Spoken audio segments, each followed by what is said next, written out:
We've got Tracy and Milly, who are from M8 Solutions.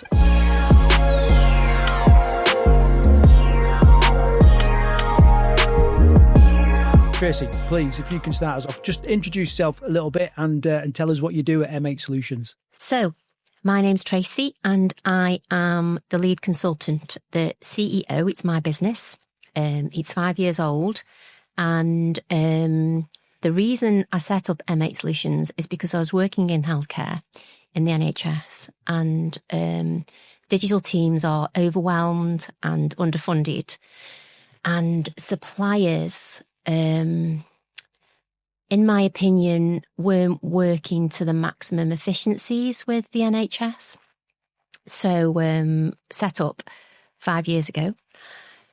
We set up for robotic process automation, actually, and we were doing quite well. And then a customer of mine came to me and said, Tracy, I need your help. I need your help with cybersecurity. I've got this challenge. I trust you. And I need somebody that I can leave on the job and know that it'll get done. So I said, well, we don't do cybersecurity. And he's like, well, now's your opportunity. Yeah. Anyway, so we started doing cybersecurity. I was fortunate enough to know a gentleman that was the chief cybersecurity officer of Portsmouth Hospital's NHS Trust, Tom. So Tom agreed to join us nearly 3 years ago now, been with us ever since. And we started doing cybersecurity, and now cybersecurity is much bigger than robotic process automation, which is great. There's still a big need for RPA, though, and artificial intelligence. And we also do Microsoft Azure work and loads of pen testing, a little bit of digital transformation. We've got 24 NHS customers at the moment. We love what we do. At the end of this year, we will go up to 30 NHS organisations. So we're definitely doing something right. And I think our differentiator at M8 Solutions is the fact that we're humble, we're down to earth, we don't talk jargon. If the phone rings at a weekend, we'll pick it up and we'll do what we can to help our customers, and we feel their pain. And I think that's our differentiator, really, than other organisations that are out there. We do compete against the big labels, but there's a space for them and there's a space for us. So, yeah, that's just a little introduction to M8 Solutions. And Millie, can you just 30 seconds introduce yourself? Yeah, Millie, my name's Millie. I'm the business manager at M8 Solutions. My role here is helping Tracy with all the operations side, the strategic side, the planning, the coordination, lots of client relationships and just making sure that everything ticks on in the background, really, just to support Tracy as much as I can. Brilliant. Well, welcome to the Wolves of Industry podcast. Thank you. I'm really excited to talk to you both, because it's weird whenever somebody says, well, you must be doing something right. So you can take that as an insult, can't you? Because it's like, well, I know what I'm doing. You know what I mean? That's why I'm in this industry. But for you, Tracy, clearly you are doing something right. And I also think, from our little conversation before the show started, that you're also doing something that a lot of other organisations should be doing, like humanising. People do business, do work with people, don't they? Mm-hmm. Is this part of a culture that you've worked to create, or is it just something that you two in the office have developed and that's the way it is? I think it's the most natural thing in the world, to be honest. We do bring humility back to everything that we do. And what we do at M8 Solutions is we win hearts and minds. We don't generally go for big tenders, if I'm honest. It's all relationship driven and trust, and that takes a long time. So I've been around the NHS, gosh, I'm so old, for 30 odd years. I've got lots of experience, but lots of long-standing friends that trust what I do. And that goes a long way, I think, because there's so many people doing the same thing.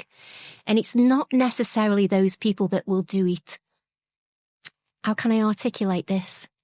It's not the organisation that's got the biggest banner and appears to have the most experience. I think it's those organisations that really get their head under the bonnet, look at the nuts and bolts and really feel the pain with the customer. And I think what M8 Solutions does, and Millie will absolutely agree, is we actually become like an extension of their team. So is this part, obviously, I'm assuming now that you've got to try and get that across in your business growth, messaging and that kind of thing? I mean, what words do you tend to rely on to get those messages across, Millie? Or do you let your actions speak for you? Yeah. Pretty much all of our customers and who we work with, they all seem, it almost feels like they just ring us up whenever they feel like Tracy said, even if they call on a Sunday, you'll answer the phone. But you can just, even from our testimonials, just see pretty much every testimonial says about how much of a team that they feel like they are with us. And we just, every time, we have a lot of weekly meetings with our customers, and they are always really happy and fun, and we're just not really very strict. It's how it is. Do you think? Well, I think we focus definitely on getting the job done. I think project management is a big thing for us. I think, and like Millie's just said, weekly meetings with our clients.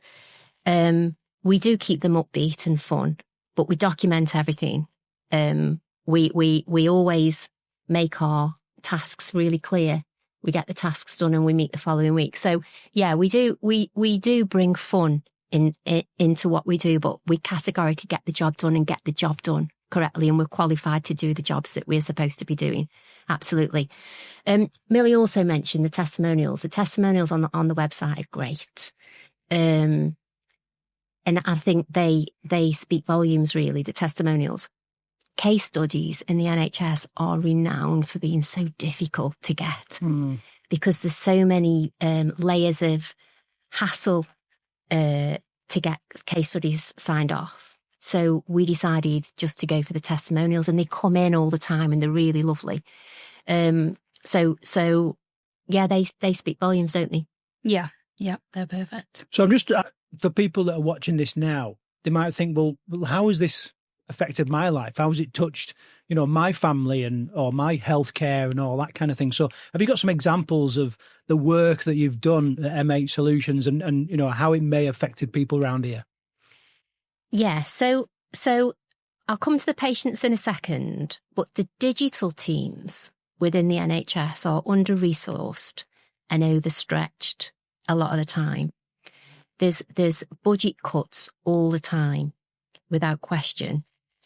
So how M8 Solutions can alleviate their pain is our services are competitive. We come in, we take ownership, and we relieve the pressure where possible. Let me think of an example of how RPA could help. Okay, so we've just developed a little bit of artificial intelligence. We need a clinician, actually. Yeah. Really? Yeah, it's just like having your cornflake. Oh, by the way, we're going to do that. we do need a clinician, actually, to okay it. So the GP sends the patient referral to the hospital. Yeah. You've got a consultant, say he's on £120,000 a year. There's a pool of 6 consultants that get these GP referrals, and what they have to do is manually go through the referral and either make an appointment with the patient or admit the patient to hospital or not admit the patient. So we're intercepting this with artificial intelligence now, which is a little bit more than RPA. And the artificial intelligence is actually ingesting the GP referral letter and outputting a recommendation based on the information in that letter, whether it's to see a consultant, whether it's an immediate admission, but identifying the pathway that patient needs to go on. So it's not removing the human element, because we're not at that stage yet, and God forbid we ever do get to that stage, because that's quite scary. But those 6 clinicians, say they're on £120,000 a year, can be reduced to 1 clinician, and that 1 clinician then just tops and bottoms and oversees that the recommendations that artificial intelligence has made is correct. Sign it off and job done. So that that's a major benefit. And what that means then is that these clinicians who are sat there doing manual admin tasks can actually be doing the face-to-face clinician stuff, which is key. Well, it's probably the part. Well, it's definitely the part that the average person would be thinking, I need the consultants doing that. Yeah. Not. I'm going to call it box checking. Yeah. And don't want to undersell, what it is. Yeah. But yeah, dramatically reduces the time, and also like just the repetitive nature of that task. And if they are pressured, there is the risk, I suppose, of that person just sort of saying, right, Control Alt Delete, just forward everything, Absolutely, yeah. And it removes that as well. Yeah. Another example is you get your blood results come back from phlebotomy, and then a whole load of these results will be for a standard prescription. So that's then intercepted by a robot, and then the robot can prescribe all the standard stuff. So the consultant can tick, yes, that's the right prescription. And those that the robot can't do because it's not of a standard result, then the clinician can sit down and assess. And it's just reducing time everywhere so that the clinician can do what he's best at, which is sat in front of a human and doing the human thing. Where do you think the line between what robots can do and what robots shouldn't do is? Is there roles, or so for example, if someone goes to the GP, should they be sat in front of a bit of AI, typing the symptoms and, take it from there? I do think there's a place for that, Yeah. But I do think humans need a co-pilot. I mean, I don't like calling it co-pilot because that's AI for Microsoft, right? But I think we all could do with a co-pilot. I mean, Millie and I, to be perfectly honest, we use artificial intelligence a lot. Sometimes when you're in the office and you want to articulate a nice email, you're just not on it that day. Mm-hmm. And we, she's laughing, we do use AI, and at the bottom of all our proposals, we've got a nice little a couple of sentences which say on the occasion we'll use artificial intelligence. I'll just talk to my AI bot. I'll tally what I want to say in an email, and it'll articulate something really nicely for me. Don't do it all the time, obviously, but on them days where you just can't get your head together. So I do think there's definitely a place for AI. I do think we need to keep our humans, though. Yeah. But I do think that it's going to really speed up, and it's not going to be long before us humans aren't going to have much to do, I don't think. What would you say about, or to say to people that are worried about jobs? They're thinking, if this technology comes along and takes, fundamentally takes what I'm doing as a job, and I lose my job, what would you say to put my minds at ease there? I suppose it depends what job they're doing. If they're in healthcare, right, and the robot has taken away the admin tasks, the benefit there is they've got the time back to do the human thing. I would say to other individuals that were worried about how AI and artificial intelligence, robotic process automation is going to take over. Well, common sense tells you need to get into robotic process automation, artificial intelligence. You need to understand what it is. You need to be ahead of the curve rather than behind it, because that's the way we're going. It's harsh, but that's how it is. Yeah. There is two sides to it as well. So, for example, the RPA side, the robotic process automation, when the clinicians are using that in terms of, cutting times down so that they're not helping with repetitive tasks. So that robot has not got a mind of its own. So that is completely programmed. So what will happen is somebody will go onto a computer, say the person in that role, everything will be recorded of every step that they're taking, and then the developer then will go and develop the robot so that it does exactly those steps. So it'll sign on, do those steps as if it was a real person for that day, and then log out at the end. But the thing is, with that type of RPA side, it hasn't got a mind of its own. So it couldn't just, if a record came up and it saw that it needed a different kind of attention, it wouldn't use the AI side. It's just it can only do what a person has actually programmed it to do. So in terms of that kind of side, people don't need to be worried about that side. they are actually, that is really helping with cutting time down, so that a person who really their role isn't to just at the end of the day go on and add in a load of admin, and that takes up a lot of their time that they could actually be spending on the patient and their actual job role. So in terms of that side, I don't think people should be worried at all. They should it should be celebrated, and it also should. A lot of people could actually, if they implement that a bit more, then they'd actually be able to get on and do the real role that they're supposed to be doing. So Millie's right. So robotic process automation, that's just following tasks. It's just following a script, just doing exactly like a human would do. Robotic process automation hasn't got a mind of its own. It's not learned, whereas artificial intelligence is. That's a different thing altogether. Right. Okay. I'm getting it. I get the, so basically it's like, pick this up. It might not be a physical thing like this, but, pick this up, move it there, put it down, and it's a process like that. And you're saying that's what needs to be computed by a human, Well, it's more like, for example, medical records or something that the person has been working on all day. At the end of the day, they need to do the mundane admin type things that needs just tick boxes, as you said earlier on.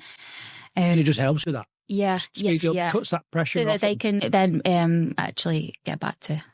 In my mind, I've got this idea of like even cameras following people around and logging stuff automatically as well. I suppose the potential's massive, isn't it, for how far it could go?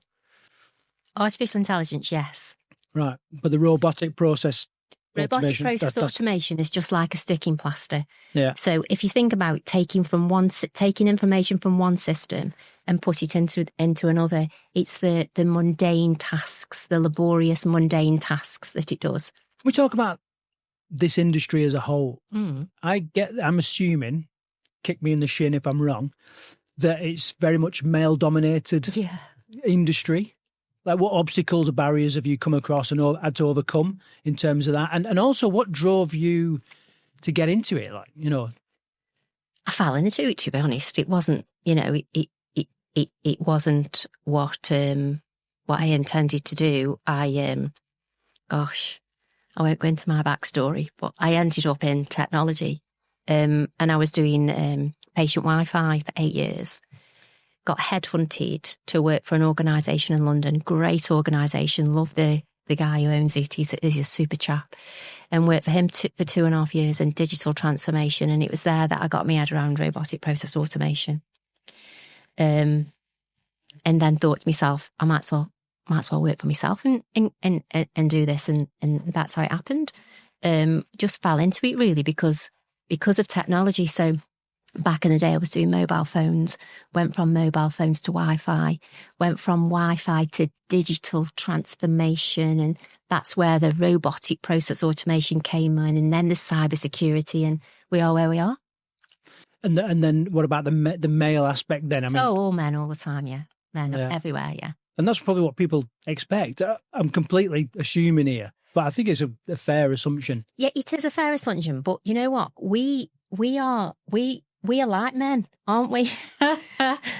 We don't differentiate ourselves at all. And to be fair, we've been on a number of training courses where there's loads of women there who big up on the fact only woman in tech, this, that, and the other. Well, we just get on with it.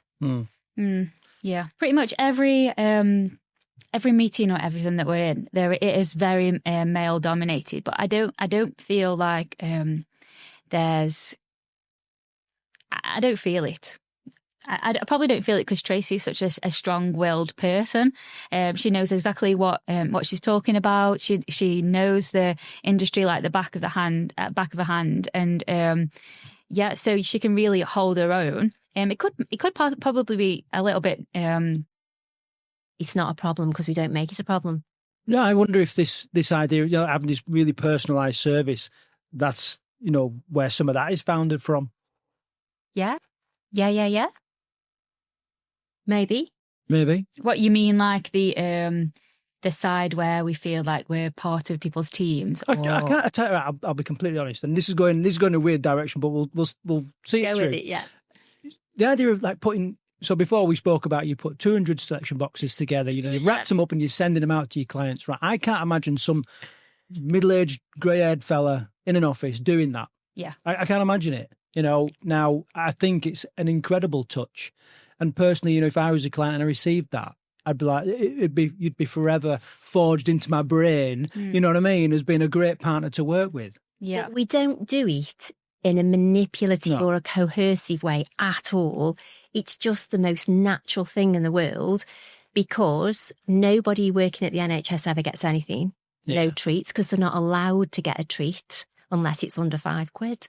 So you get something daft under £5, and then you write a handwritten note on the back, and people think, oh my God, that's to me, and that's about me, and it's only a £2 selection box, but it's not about the value, it's about the emotion behind it, I think. But we haven't done it in a manipulative way. It just happened. Yeah. We keep doing it. And also, we're a bit mad with our existing clients. With your birthdays and everything. Yeah, we send birthday cards and with their faces on and a little poem on the inside. Yeah. It does. I think it does. It definitely does help forge relationships, because that is everything that we are about a partnership, and not just for the now. If we've got, say, for example, a new customer, a new client, and they've just come on board, we're not thinking, oh, we're only going to have them for now. We want them to forge a long-term relationship with them, and so probably things like that do help. And actually, to be honest, I feel like I have sent a chocolate to somebody in the past, an older person who maybe he didn't wasn't expecting it or appreciate the gesture, but I do think probably does help in keeping in the forefront of people's minds, especially when there's so many different companies out there. And who you may see as being competing against, that's just that little extra touch, just that kind of extra kind of branding side of the relationship building. I think it does definitely help. But we don't do it intentionally. Yeah, it's not one of those things where you'd make a big reel about it because and oh yeah, we don't post about it. No. But we never post about it. No. That's something we don't do. Absolutely not. Yeah, because then becomes something else then, isn't absolutely. it? The intention is different. Yeah. I just imagine like a couple of people that perhaps working in an NHS trust or different trusts, and they're on a course and they stop to have a cup of coffee and they're chatting away and they sort of say, oh, did you get anything off your RPA company this year? And they're like, no. Oh, we did. We get a selection box every year. Straight away, that's, you've got people talking about what you're doing, and I think any industry can learn from that, can't they? But it's not the selection box, it's a note on the back. So actually, it wouldn't matter what it was. It's that note on the back that's personal to that person. I always remember a quote, and it was, a bit of a saying, really. And he said, the difference between a piece of paper and a £10 note is the message on the paper. Exactly. And that's kind of what you're talking about, Absolutely. isn't it? So you do individual messages to each client. Yeah. Mm-hmm. Which is probably a bit of a mammoth task in itself, isn't it? You could automate that. But then again... No, can't automate it because it just loses all the magic. Yeah. And I think that's the thing where it's like there's roles that AI and robots can do. Exactly. But there's always got to be this human aspect to it. Yeah. And it sounds to me like you've got that demarcation clearly marked out. You know which side to be on, which is incredible. Mm. I just want to talk a little bit about bidding for NHS contracts, because I think some of the contract or some businesses might look at it and go, well, I'd probably not get looked at for this if I'm going up against some of the big dogs in the industry and that kind of thing. Now you've done it as an organisation. So what advice would you have for people that are, they tend to tender for work or bid for work it's not about overinflating what you can do, I suppose. Okay, so to bid for NHS work, you need a bid writer. You need somebody to know exactly what they're doing. We don't do bids often. We only do bids when the tender is presented in such a way that we feel as a micro business we've got a good chance of winning it, because you'll spend weeks and months and it takes us away from our day job. And if we don't win it, it's a massive detriment to us. So for any organisation that's out there within the NHS, there's rules and there's regulations that have to be followed. And it's all scored, but ultimately it's about price in the NHS. So I wouldn't recommend any organisation tendering blind. I'd always recommend that they do the research, they understand completely what the tender's all about, and they understand the competitors that are going to win it. When they understand that, if they feel like they're in with a chance, then I would recommend they get a professional bid writer to do the bid writing, which will give them a good chance of winning. It's harsh, it's really tough. So how we established ourselves is hearts and minds. And we originally did little pieces of work really competitively and started building relationships. And it's like, how can I articulate this now? You don't realise how valuable something is until you haven't got it. So you're building those relationships and you're providing that service, and the service stops and they're like, oh my goodness, MH Solutions isn't here anymore. Well, what can we do now? And that's how we built our business, really. It's not by winning big tenders, because a micro business like us would go under because the competition's that big. And I suppose the invoicing period might be too long, or... That's a really good point, yeah. So that's another thing for us. So a lot of the business that we do gets paid in milestones. Yeah. You know, we get to this milestone, we get this amount of money, the next milestone, this amount of money, and that's really, really important, to be honest, turnover. Yeah, and cash flow. Yeah, managing absolutely, that. cash flow, yeah. So where do you think the industry's going then in the next 18 months, 2 years? Can you even consider 2 years with the way that technology is changing? It's changing so quickly. Yeah. It's quite scary, you know. Well, people just talk about a 5-year plan, didn't they? Yeah. And now I'm like, 5 years? I don't know if I can try and forecast what's going to be available and what we're going to be able to do in 5 years' time. Yeah, you don't know what's coming next week, do you? That's the thing. No. So from an NHS perspective, there's loads of changes happening. There's loads of restructure. There's loads of funding withdrawals. There's loads of pressure. I do think that RPA is going to be big. I just think it needs implementing and managing better. I do think artificial intelligence is going to evolve hugely over the next 2, 3, 5, 10 years. I'm just hoping that we all manage to keep that human element in the day job. Do you think we'll get to a stage where like medication's been administered? I'm thinking like robots putting injections in and stuff like that, you know, like you see in the films. Maybe not, maybe. I hope not. No. I hope not as well. Yeah. Because what a robot can't really do is the reassurance that a human smile, you know, or a hug or something like that can give. Yeah. So yeah, a bit dark, isn't it? Right, and in terms for your own business, then MH Solutions, like have you got any exciting projects you're working on right now? So we did a great piece of work sponsored by NHS England, which was fantastic, which was doing a cybersecurity audit of all the ambulance services in England and 3 devolved nations, which was a great piece of work. The ambulance service personnel were brilliant to work with. It was a very positive experience and a great outcome. So that was great. And we've got a robot handing off 999 calls, which is also really exciting. That's been running for 2 years now.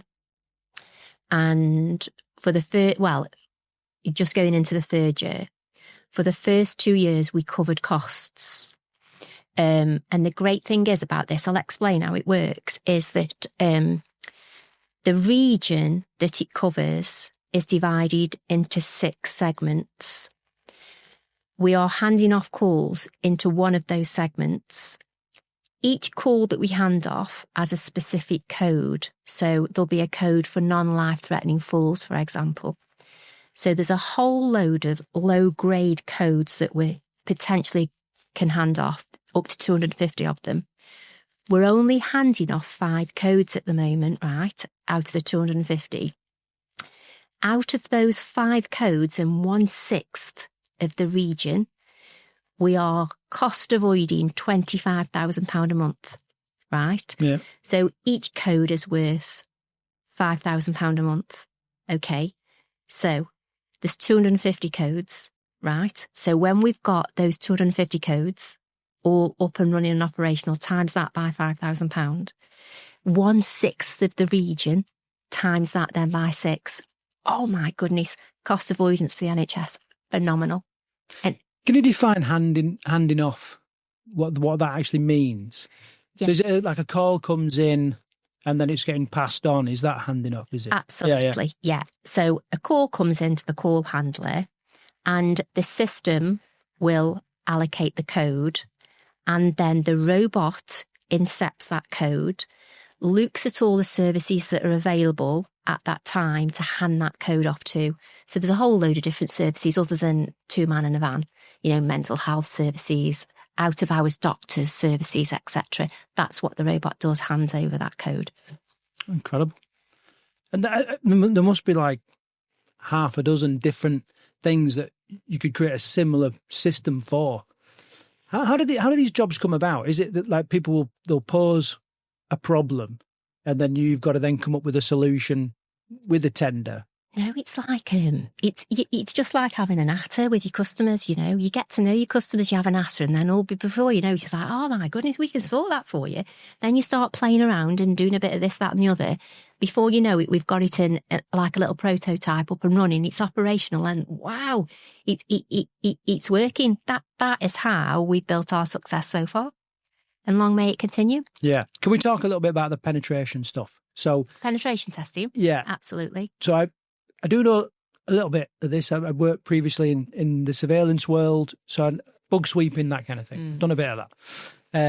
Pen testing was always something that we kind of outsourced to some geeky bloke that would come in with a suitcase, you know what I mean, or whatever. So how often is this going on in the NHS? Because I think they hold a lot of data about everybody that we're precious about. Yep. And the idea of losing that, or it being corrupt, Yep, or stolen by a foreign nation or something like that. Yeah. I think we're all pretty nervous of that happening. And we've had examples recently, Jaguar Land Rover, Co-op, M&S, that we spoke about before. How often is testing going on? Do you think it's enough or not enough? A lot. A lot. A lot, absolutely. It's regulated, absolutely regulated. And we are doing more and more and more penetration tests, aren't we, Millie? Yeah, all the time. Which is great for us because it's a requirement. It's quite quick. Once we win the client, they don't tend to leave us. And then we've got a whole load more services that we provide. So we almost win our clients because there's a pen test requirement. We go and we do a really good job, and then they start passing all the business over the fence, don't they, Mills? Yeah. There's different types of there's an annual one that everybody needs externally outsource every year, and then if a trust has maybe got a new appliance or application that they're running, then they'll need to get a pen test on that as well to make sure that nobody can get in, nobody can get out, firewalls are right and everything. But then also in terms of testing and things like that, there's a requirements for like horizon scanning and gap analysis through everything all the time. But yeah, in terms of penetration tests, as Tracy said, it's a great way for us to just show new people, what we can do, and then in the response from the penetration test, then we can set up a remediation plan, and that's when it opens doors for us. So it's like starting smaller with new trusts and organisations, and then it helps us get wider that way. And I know you do. I've read on your website that you do like almost like a role play if the old laptop goes missing. Yeah. Or someone steals a laptop or something like that. How does that look? I've got a picture in my mind of how this might play out, but Is it a classroom exercise type thing? Yeah, so we do loads of tabletop exercises as well, actually. They are really popular. So, for example, from an ambulance service side of things, what happens if we have a cyber attack and we lose all the rostering systems, and that goes down for 10 weeks? What do we do? Go back to paper? So yeah, that's tabletop exercises. We do quite a lot of them, and then we'll do. I lost my train of thought. Now I've gone. Well, lots of people do actually. If you ever mention penetration tests or cybersecurity, the first thing I get is, so you've got a hoodie on in a dark room on your computer. It's like a really stereotypical that people have got in their minds. But in terms of things like, about the stolen laptop and things, so the team, they're just, I don't want to give the secrets away, but they would just role play as how you'd expect. They maybe pretend that they're already within the organisation, call up, say, hey, I can't get onto my server. Can you give me my password? And it just goes on like things like that. Really? It's interesting. It's really interesting. Yeah, because you would be surprised if you already say that you're there, that you already work there, you'd be surprised at how much actually gets through. Do you think that's the biggest risk? Is it just somebody like... Humans are the biggest risk. Yeah. Like humans, absolutely humans all the time. Yeah, I know when I was doing like the bug sweeping stuff, it was the humans finding the bugs was the most common thing. I mean, you have different gadgets, don't you, to find stuff, but it was the human element that was... Human firewall. Yeah. So that was the thing. It's definitely with phishing as well. Phishing is one of the biggest ways. An employee might click on a link on an email and that's it, you're down. Well, a friend of mine got caught out. He got an email from one of his friends, and it was like, "Oh, I'm stuck in Madrid or something like that. Can you send me some money to get home?" So he sent money to this address, and it was a scam. So it can happen. Yeah. Yeah, I was overseas, and my dad had a WhatsApp from me saying that I need to get home. I needed £5,000.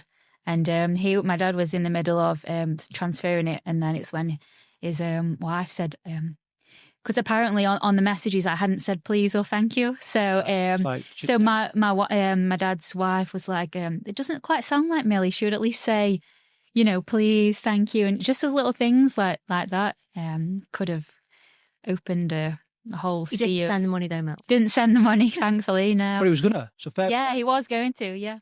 Without me saying please or thank you. So What a lovely dad. Brilliant for that. Sure. Right.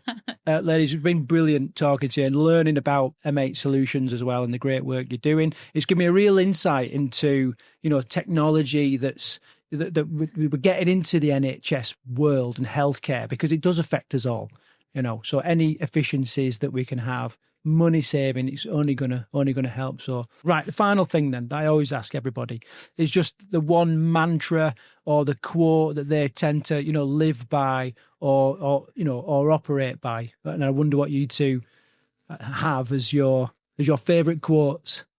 That's got to be massive. Yeah. And if it means you lose business, lose the business. Be honest and have integrity at all times. That's mine. Amazing.